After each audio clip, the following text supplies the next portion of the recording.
tem que ensinar, talvez, fazer com que essas pessoas entendam que os locais de poder também podem ser usados, ocupados por pessoas negras.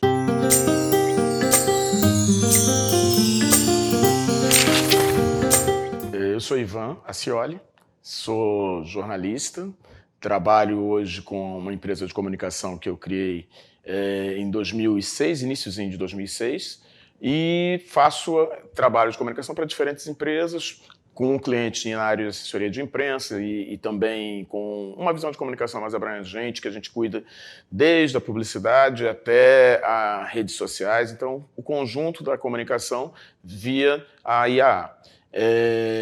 Tenho também alguns interesses paralelos, assim como um site chamado Negro 50+, onde eu busco trabalhar com um corte racial e etário, né, que pensando ali num público que normalmente não é contemplado pelos veículos de comunicação. Você não vê questões de saúde, questões de esporte, questões de lazer, questões ligadas ao dia a dia desse grupo populacional que não tem normalmente atenção. E aí eu busco justamente trabalhar comunicação, informações direcionado para esse setor.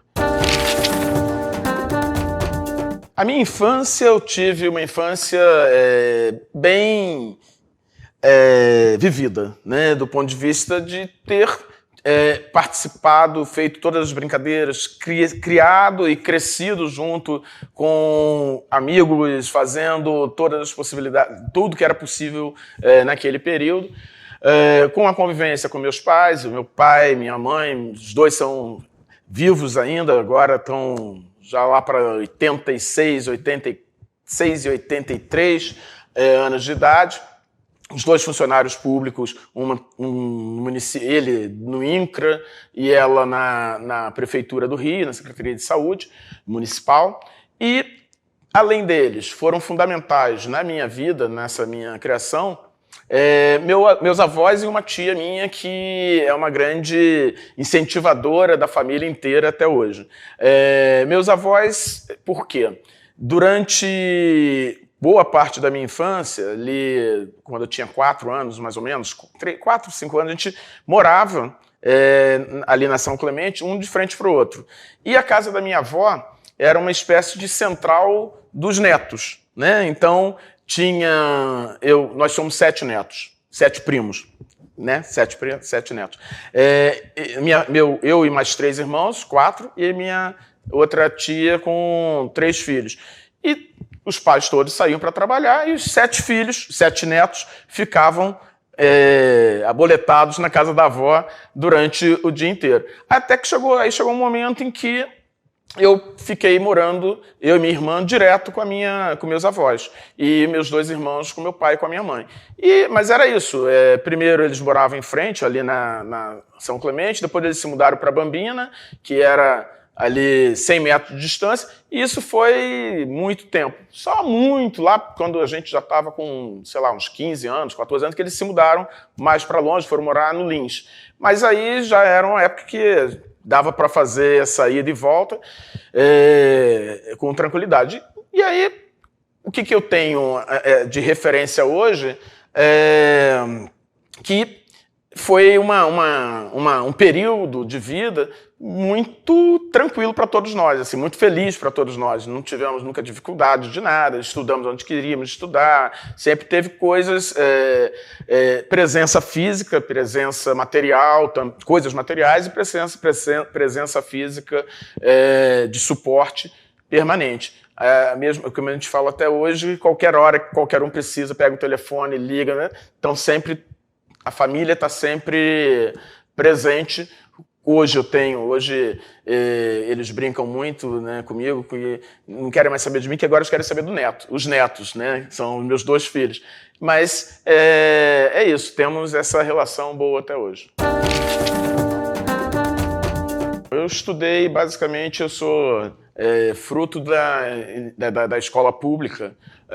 Eu estudei no primeiro grau todo, numa escola que tem ali em Botafogo, onde eu nasci, eu vivi grande parte da vida, Escola Municipal Joaquim Nabuco.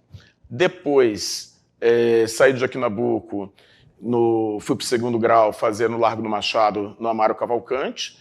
Saí do Amaro Cavalcante, fui para o UFRJ fazer comunicação na ECO, na Praia Vermelha.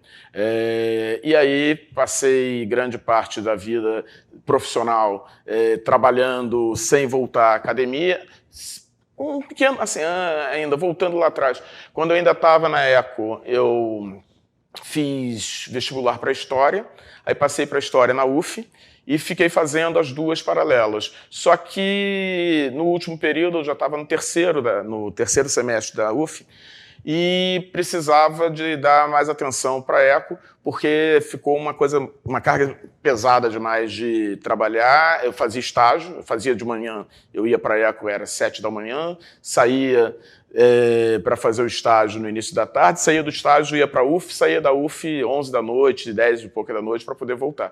E isso chegou um momento que não deu mais, eu parei e fiquei só com a ECO para acabar o meu curso de jornalismo. Depois, agora, mais recentemente, eu saí da ECO em 85. Em 2020, eu voltei para fazer mestrado e concluí o mestrado agora na área, também no PPG-Com, lá da ECO. O esporte teve um papel muito importante na adolescência, principalmente, infância e adolescência. Eu fiz, durante um bom tempo, judô. Depois eu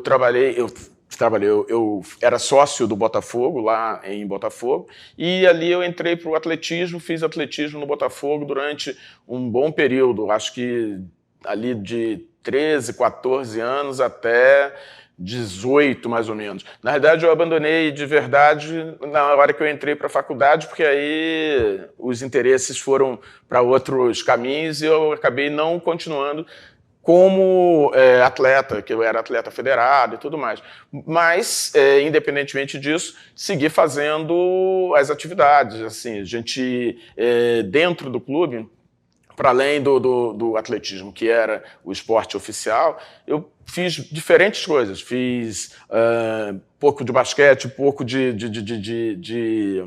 vôlei, e aquela coisa de ficar o dia inteiro. A gente participava, a gente que eu digo porque não tô sendo, me botando no plural, mas porque eram vários amigos, várias pessoas que passávamos o dia inteiro, praticamente dentro do clube, fazendo as atividades, desde jogar futebol na pelada, que a gente jogava muito com pelada, até fazer os esportes nos horários que estavam lá demarcados, na escolinha, tudo direitinho. E então tive essa formação que eu acho que foi interessante para, depois disso, manter o hábito de regularmente.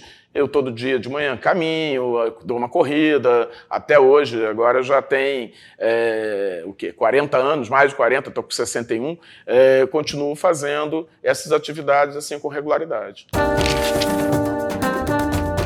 Eu entrei para o jornalismo, fui fazer comunicação, porque naquela época no segundo grau, eu tinha tido envolvimento, que a gente estava num momento de redemocratização, né? Pensando em redemocratização. Na realidade, eu faço segundo grau de 78 a 80, entrei na época, 81. DCE, que foi o primeiro que a gente estava criando lá no Amaro, aí abriu, fechou, e me despertou a atenção para a questão política. E, além disso, paralelamente a isso, eu sempre tinha interesses de ler tudo que estava acontecendo. Comprava revista, comprava jornal, do Pasquim, a revista Veja, Senhor, as revistas que cuidavam de política na época. E aí aquilo foi consolidando uma ideia de que seria um caminho profissional. Não tinha ninguém na minha família, não tenho nenhum amigo na época de família ou parente mesmo que tenha carreira na área de jornalismo, e foi por aí que eu me encantei e aí optei pela comunicação. Em relação a temas ligados à racialidade, com relação especificamente a racismo, eu fui ter essa percepção da existência muito mais adiante, eu acho que dentro do período de faculdade, do que antes. A minha infância toda, eu passei em Botafogo, né, como eu já relatei, e a minha convivência era com pessoas brancas que meus amigos daquele momento são pessoas brancas. Eu tinha, obviamente, nas escolas públicas, como eu estudei no Joaquim Nabuco, tinha outros amigos negros também, mas a maior parte dos grupos ali onde eu convivia era de pessoas brancas.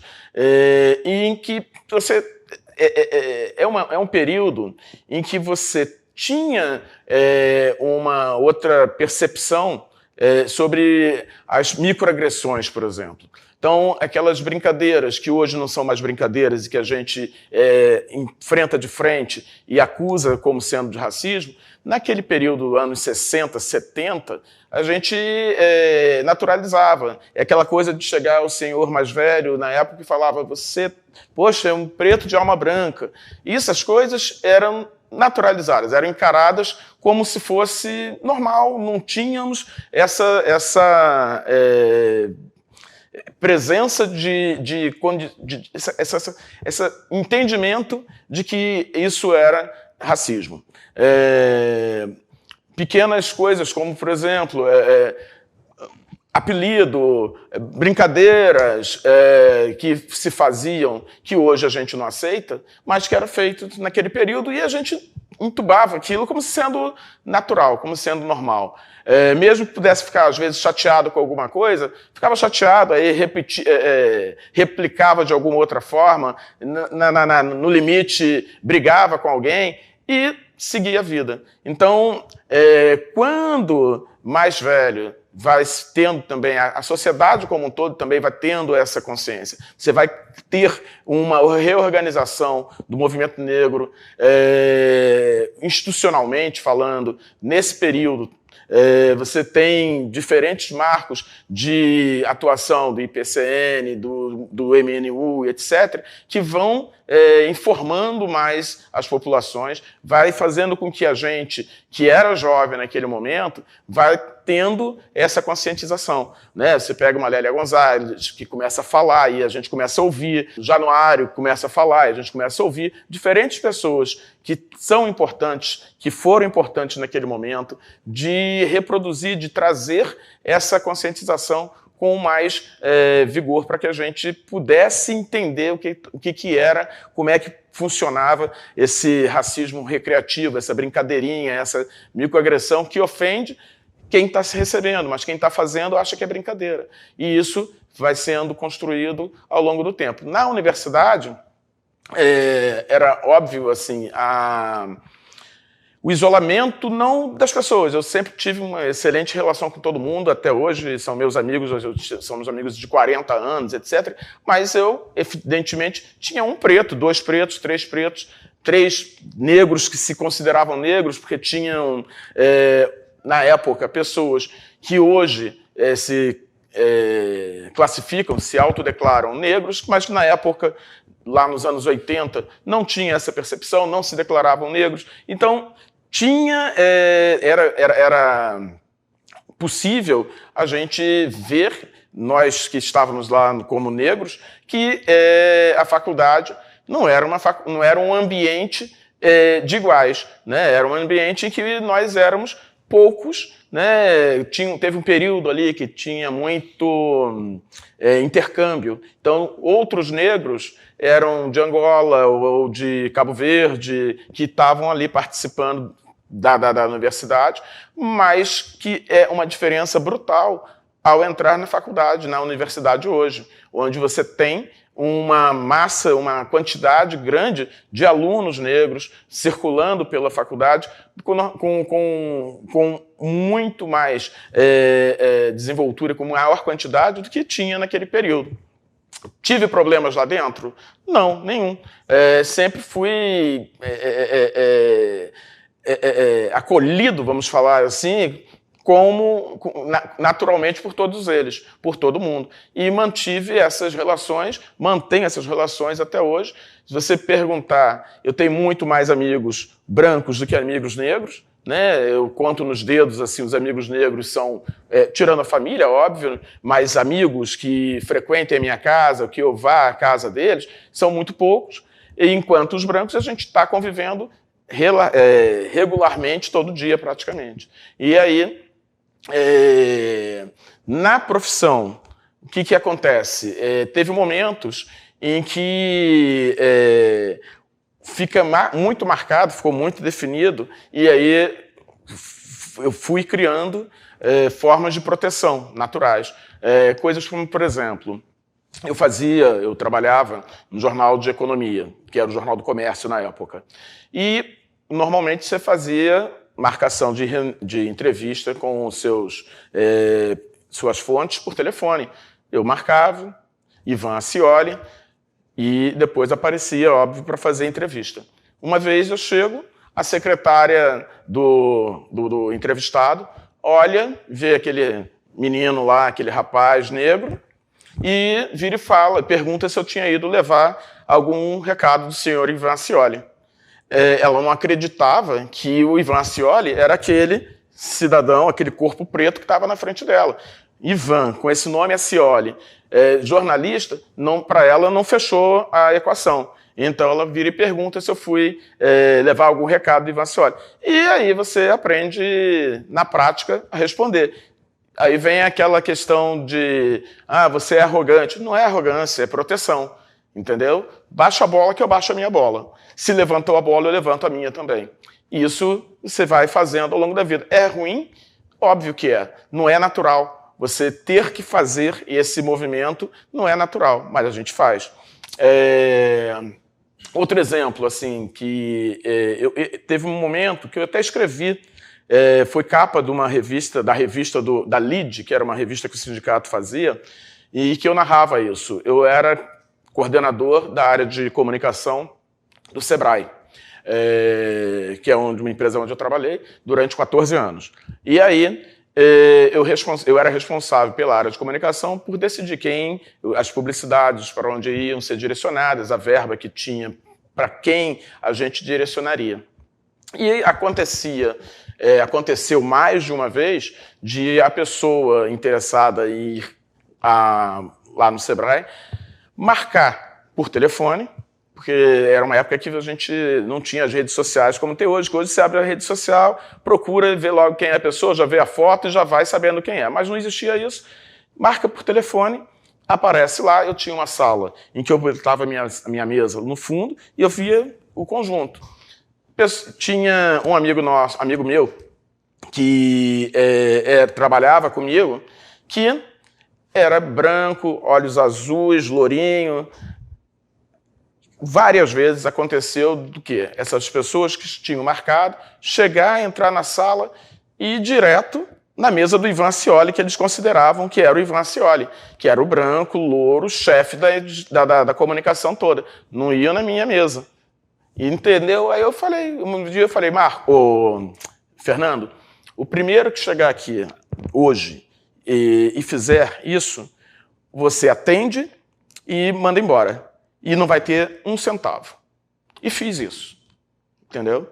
Por quê? Tem que ensinar, talvez, fazer com que essas pessoas entendam que os locais de poder também podem ser ocupados por pessoas negras. E aí, esses são dois exemplos assim que são profissionais, aconteceram durante a carreira. Tem uma outra vez que eu não vou dar nome dos santos aqui, mas que eu era representante da redação de um jornal, Tribuna da Imprensa, o nome do jornal eu posso dar, e a gente foi eu e mais duas outras pessoas, para uma reunião com o secretário-geral lá da redação, que estava responsável por fazer uma negociação, que tinha aberto uma negociação conosco. E Lá no meio do caminho da reunião, a gente conversando, ele vai distrata a reunião, a redação como um todo. Vira e fala, essa redação só tem merda, não sei o quê. Eu falei, nós três aqui somos parte dessa redação. Se você está falando que só tem merda, nós somos merda. Se você falar isso de novo, não tem mais reunião. Aí ele pediu desculpa, seguiu. 2 minutos depois, fez a mesma coisa novamente. Eu falei, chega, não tem reunião. Levantei e saí. Aí ele veio atrás, seu crioulo de merda! Aí eu falei, agora que não tem reunião, não tem redação, ninguém mais vai trabalhar. Desce todo mundo. A redação parou, a gente desceu, ficamos 3 dias parados. E aí foi um conjunto de pessoas, aí era a tribuna da imprensa que era ali na Rua do Lavradio, aí apareceram, na época, os vereadores eram pessoas, uma bancada de vereadores mais progressista, então, na época, os vereadores do período foram para lá, foi Chico, foi Mink, foi Jandira, foi todo mundo invadiu lá, ficou uma negociação. Resumo, toda a pauta nossa foi aprovada, e eu fiz, aí tinha a questão na época que era processa ou não processa. E tinha um entendimento naquele período, isso é anos 80, de que se você entrasse com um processo contra alguém, você estava com as portas fechadas no resto das redações. Aí eu optei, né? Eu falei optamos porque a gente fez uma reunião lá para saber por onde caminhar. E de não processar judicialmente. Muito com esse receio de daqui a pouco... Hoje em dia, por isso que eu falo que o tempo anda e o entendimento das coisas muda. Hoje em dia, qualquer coisa dessa teria posto 10 processos pessoal contra ele, contra a empresa, contra todo mundo. Mas nos anos 80 não foi feito isso. E aí a exigência que eu fiz foi, só vamos voltar quando ele entrar no meio da redação, reunir todo mundo e pedir desculpa. Ele pessoalmente. Foi lá, pediu desculpa, fez todo, né? E aí a gente resolveu. Mas foi um caso bem significativo do porquê, de como ele usou uma agressão racial numa discussão que teria sido... Ele não teria incluído o negro filho da puta. Ele podia até chamar um outro, se o outro branco tivesse levantado, ele até chamaria de filho da puta. Podia chamar, mas jamais ia chamar, botar a questão racial como a prioridade, como ele fez. Então, isso foi um caso bem explícito de racismo dentro de uma redação. Outra atividade que durante muito tempo eu exerci, pratiquei, foi a militância dentro da área sindical do jornalismo. Já desde a época que estava ainda na faculdade, que eu comecei a me aproximar, ia lá no sindicato, ver como funcionava, etc. Logo que me formei, entrei, me associei, me sindicalizei, e depois o Sindicato do Rio teve uns altos e baixos, aí teve um período que teve uma diretoria muito ruim, muito nefasta, que a gente se mobilizou, os jornalistas do Rio se mobilizaram, assembleias gigantescas que foram feitas lá na BI, e aí foi um impeachment daquela diretoria e foi eleita uma diretoria nova, que era um grupo. A partir desse grupo eu comecei a participar da vida sindical, como diretor no sindicato. Então eu acabei sendo diretor. Se eu não me engano, foi durante uns 4 mandatos que eu fui diretor aqui no Rio.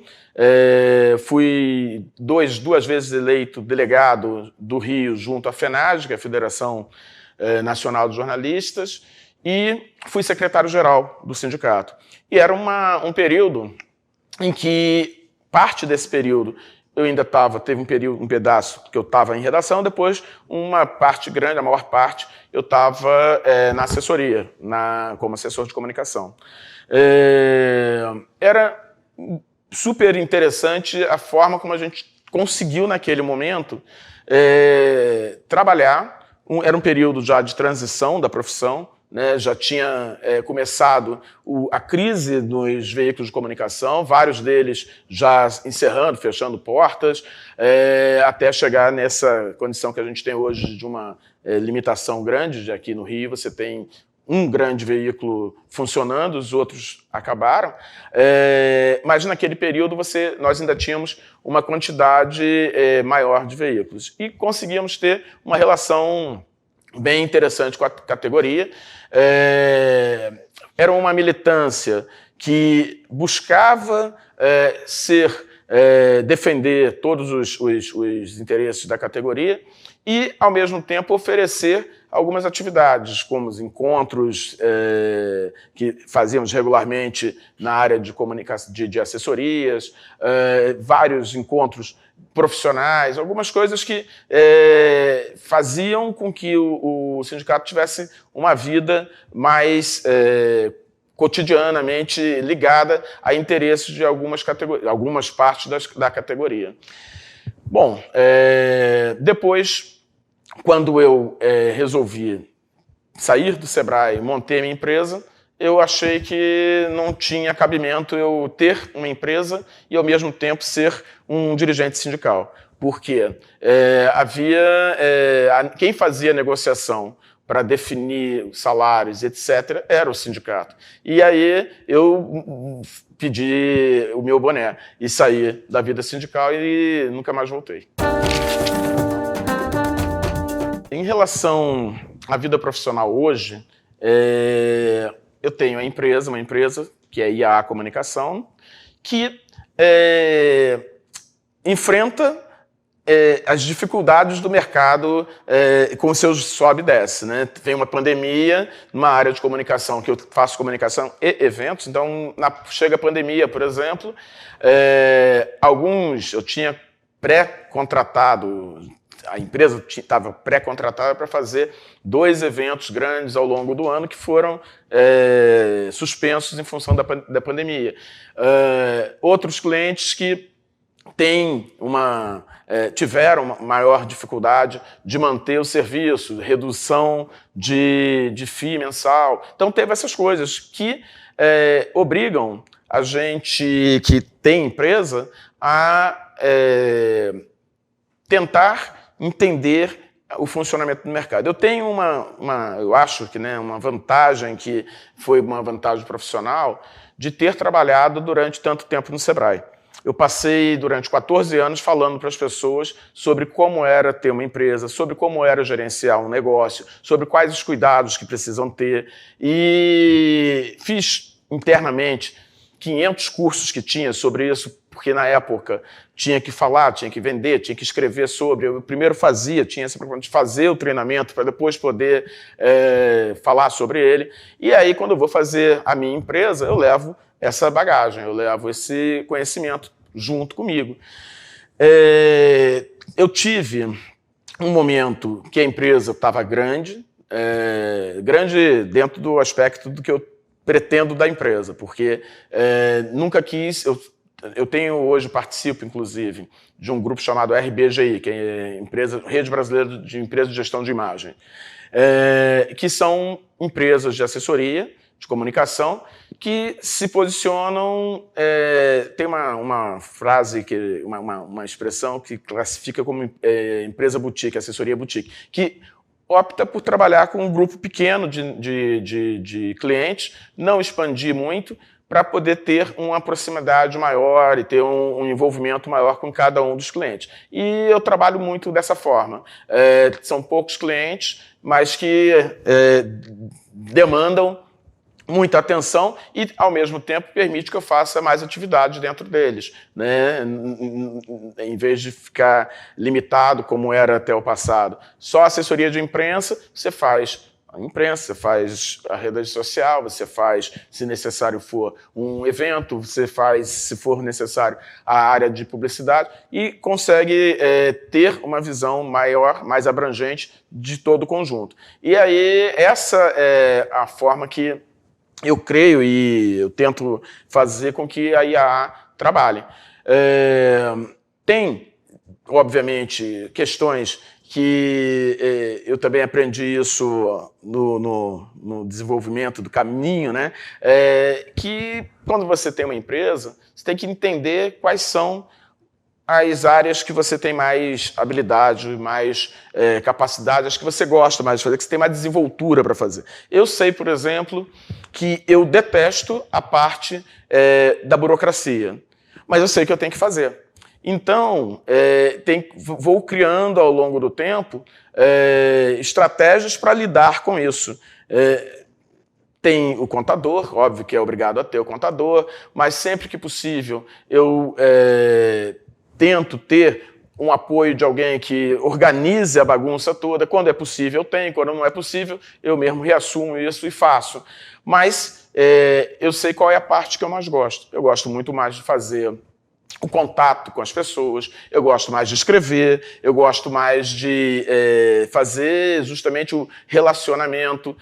Eu hoje, e já há muito tempo, não tenho muita paciência, disponibilidade, tempo de fazer contato com redação. Então eu contrato gente para fazer o contato com a redação. E isso por quê? Porque demanda muito tempo, né? É um trabalho de formiguinha e que me toma tempo que eu teria que investir em fazer coisa mais estratégica. E ao longo do tempo você vai aprendendo a lidar com isso, a entender essa dinâmica e o negócio pode andar. Quando eu vou para a academia, na prática, eu peguei um período do meu mestrado que foi, por incrível que pareça, eu até gostei muito, embora tenha perdido uma outra parte. Eu entro em 2020. Tem 2 semanas de aula e vem a pandemia.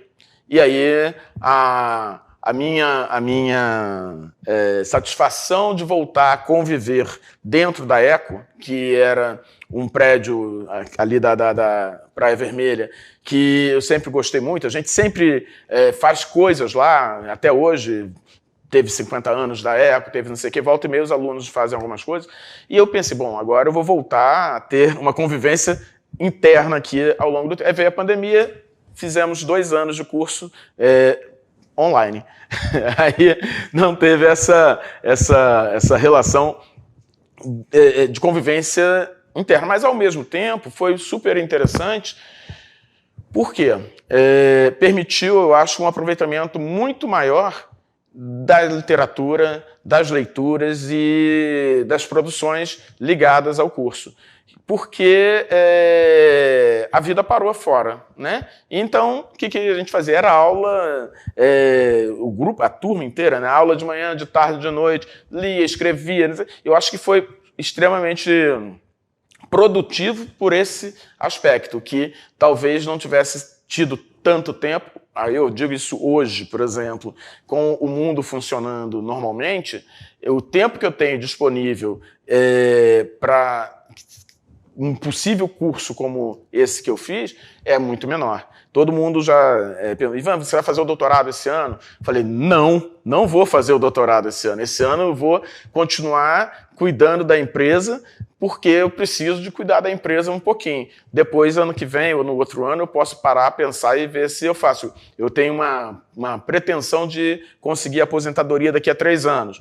Aí, daqui a 3 anos, tenho uma aposentadoria, tenho uma grana extra, eu posso, talvez, reequilibrar alguma coisa da empresa e ter mais tempo livre para me dedicar como precisa, porque eu já entendi que não dá para ser sem ter esse empenho. Hoje, eu participo de algumas instâncias, algumas entidades, 2 formalmente, que têm uma preocupação de levar informações e trabalhar pela promoção de profissionais negros. Uma é a Reafro, que é uma rede afro-brasileira de empreendedores, e eu sou diretor aqui no Rio.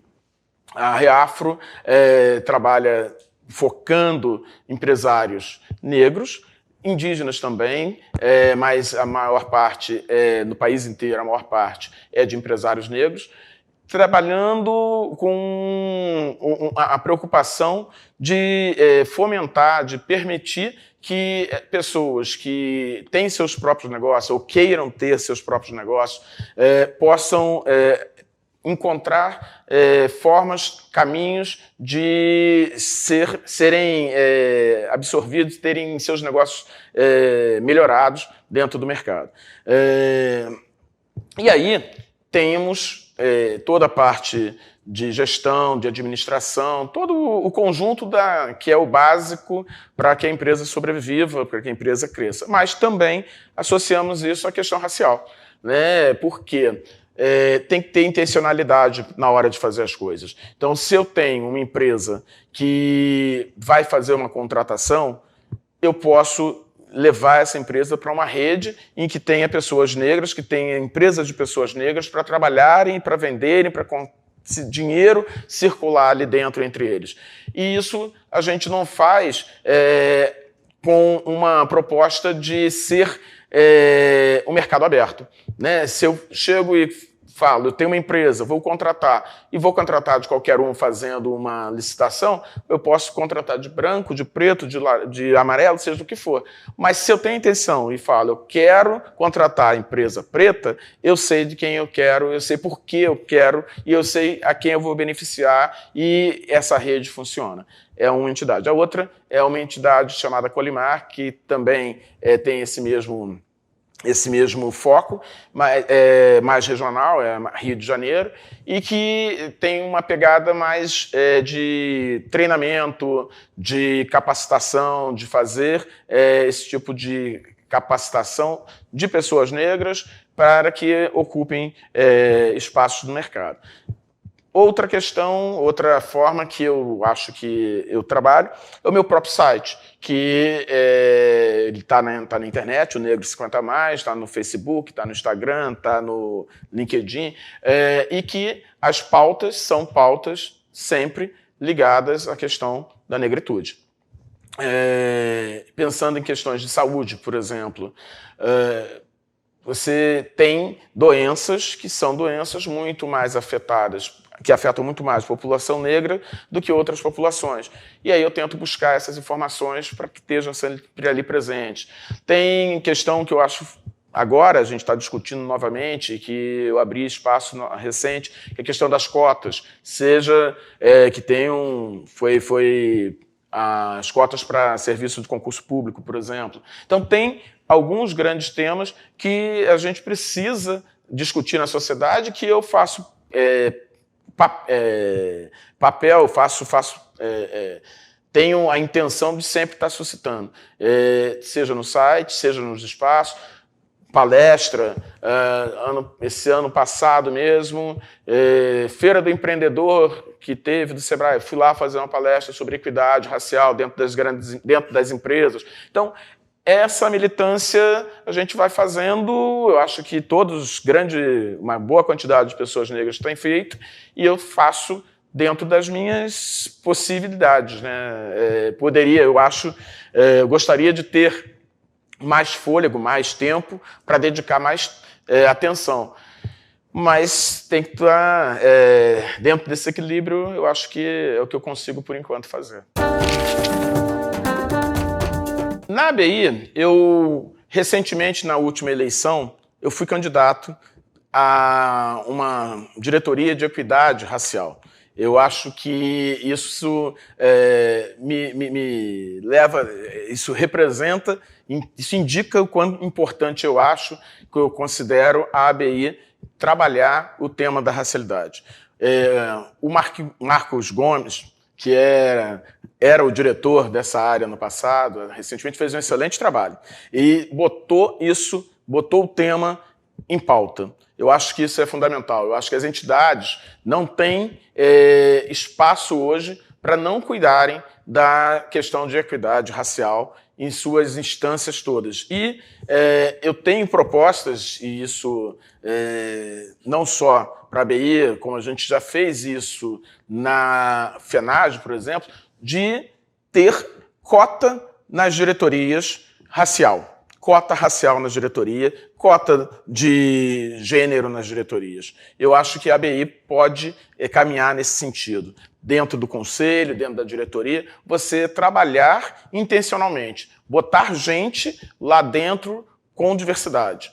para poder dar o arejamento, fazer com que as pautas tenham visões abrangentes, diferentes interesses que a sociedade carrega e que isso tem que estar refletido dentro dessas nossas entidades.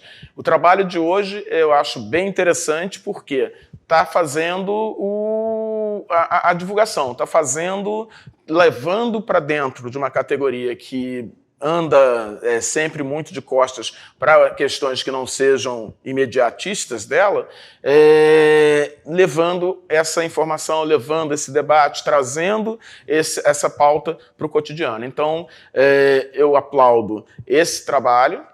Eu não sei o conjunto da ABI, eu não sei exatamente como está hoje. Eu sei que nesse corte específico, eu aplaudo.